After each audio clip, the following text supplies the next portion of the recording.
Hey everybody, Eagle Run 23 here. Welcome to today's video. We're going to be building an AR-15, going over all of the components that we need, all of the steps that we're going to take, talking about a couple of different things. You guys have seen this before. Very excited to get this going. Unbranded AR has this absolutely beautiful billeted set. Got it Cerakoted. We've got a matching upper. Unbelievable. Branded AR. We got it Cerakoted. It's absolutely perfect. Of course, we've got the dye-free company grip going on there, and they sent us a personalized handguard. I think that's so cool. Can't wait to get this on there.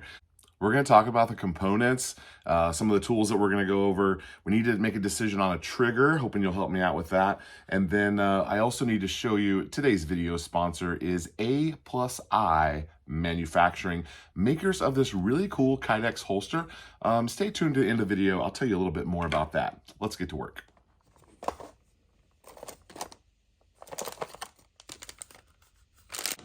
Okay, starting with the lower receiver, we're going to begin with this Palmetto State Armory lower parts kit. Now, links for all of this stuff will be over on eaglerun23.com. I will have a blog entry detailing every part of this build. So if there's something you're looking for, you can find it and check it out. So Palmetto often has great deals on these. If you're following me on Twitter, sometimes I'll shoot those out when I come across them, but got to have a good parts kit. PSA makes one, and we've used it several times before. Now, that particular kit does not come with a trigger group. I typically like to buy the kits without the trigger groups. One, I've got a box of triggers that we could always make up a mil-spec kit pretty easily. But two, I'm always testing new triggers and trying to find different drop-ins that we like. This one here came into us from AT3 Tactical. I don't know how they ship stuff so quickly. I don't know what their arrangement is with the post office or UPS. It is here unbelievably fast. Code eaglerun23.com is always good at most of these places. AT3 Tactical, eaglerun23 will get you a discount. So we're going to try this. I don't know anything about it. Ballistic Engineering, this is the core. It's a 4-pound. I'm kind of thinking I want to go with this, and I'll tell you why here a little bit later. We also have this one to test here from CMC, local Texas company.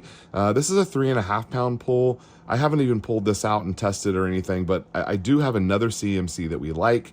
No doubt we'll like this one. These are both single stage triggers, which is pretty much what I want in a gun that I'm going to train with, or shoot quite a bit, maybe take some classes with. I want a 2-stage trigger in more of my precision stuff and a single stage in more of our training stuff. Okay, wanting to incorporate quite a few ambidextrous stuff on this lower, and Unbranded AR has this set up, but I don't think I ordered this part, so I'm going to have to hook up with them and get this part so that I can do my ambidextrous controls on the bolt release. But we have an ambidextrous trigger. This came in from our TAC pack in the month of February. And this also was in there, and it's an ambidextrous.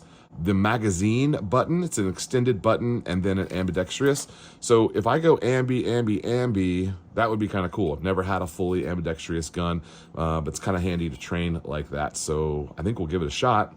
Of course, we're running the dye-free grip. This is the coolest grip on the market. It just feels absolutely great with that deep undercut right there.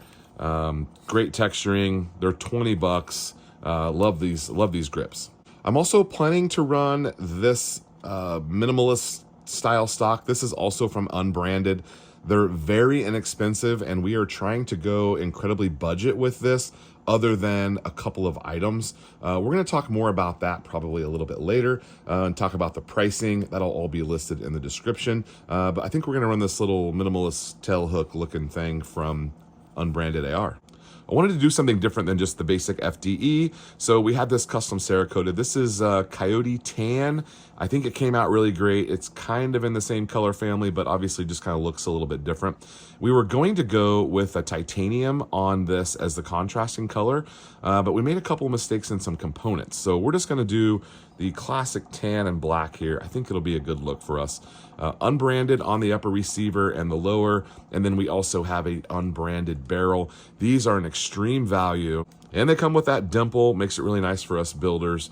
223 Wild, 1-in-8 twist. Fitment here to their upper is really great.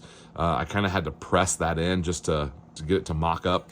So 16-inch barrel, I'm excited to try this out. Really nothing special with the barrel. It's a pretty budget barrel. I think when we pair that with a couple of other things like a nicer trigger and some Cerakote and fancy grips and good triggers and all that stuff, I think we're gonna get something really nice, and I'm excited to work on this. All right, just because I have it left over, we've got a 5.56 bolt carrier group here from Faxon. Good quality component, should help with the reliability, and everything should be fine with that. Gas block from Unbranded. Gas tube is also from Unbranded, and our really cool handguard here with the custom laser etching on there. They did that up for me. Really appreciate it. Really enjoying the Unbranded stuff. This is a really cool looking handguard. I went with the shorter. We're trying to cut down on weight with this build. Don't want to build a 15-incher if I don't really need it. Also, you know, I love the scalloped or abbreviated or interrupted pick rail. You really don't need a full pick rail most of the time. This one's got an index and double locking, so we should have a pretty secure connection, as well as the little anti-rotation tabs. So it seems like a pretty good lockup system here. A+I Manufacturing, a veteran-owned holster manufacturer. Let's take a closer look at it right here. We've got Kydex adjustability, size is imprinted right there, and all metal clips around, and then this adjuster right here to ride your belt. Looks like a pretty well-made holster. I have carried this just a couple of days now. I'm gonna carry it a little bit more. So far, so good. There's nothing I don't like about it. This part seems to fit up against my body comfortably. I like the little bit more coverage. You're really able to dial in the fit right here. Right now, I'm a little on the snug side with this one, but this is not the gun I was carrying in there. This is a 17 slide on a 19 size frame, but lockup in there is solid. Doesn't show any signs of letting go or wearing down. I definitely like what they're doing over there at AI Manufacturing. Check out the link below. So I believe that is all of the components. Let me get this put together and we'll take a look at it. One thing I did not mention is the BCM flash hider that we put on the end. That came in the tack pack back the same month that the grip came in, which I think was December or maybe November, but I'm looking forward to trying that out. I don't know how much I'll be able to tell from it, but anyway, here is the finished unit.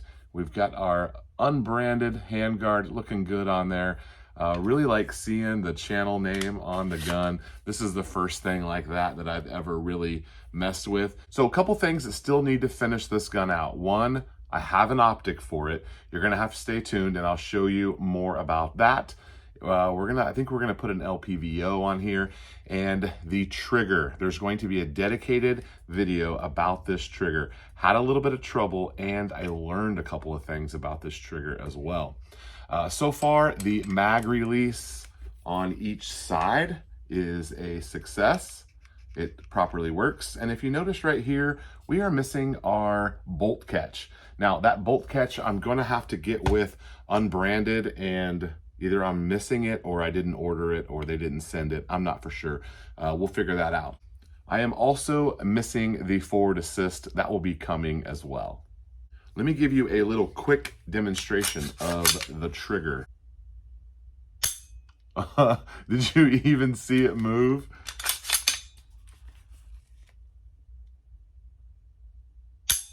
Wow. Very clean, very crisp. It says it's 3.5 or 4 pounds. I'm sure that it is. More about this trigger once we get out and shoot it. And the next video you see this gun, we'll be putting an optic on it. All right, guys, thanks for watching. Gotta go. Eagle Run 2-3. We'll see you next time.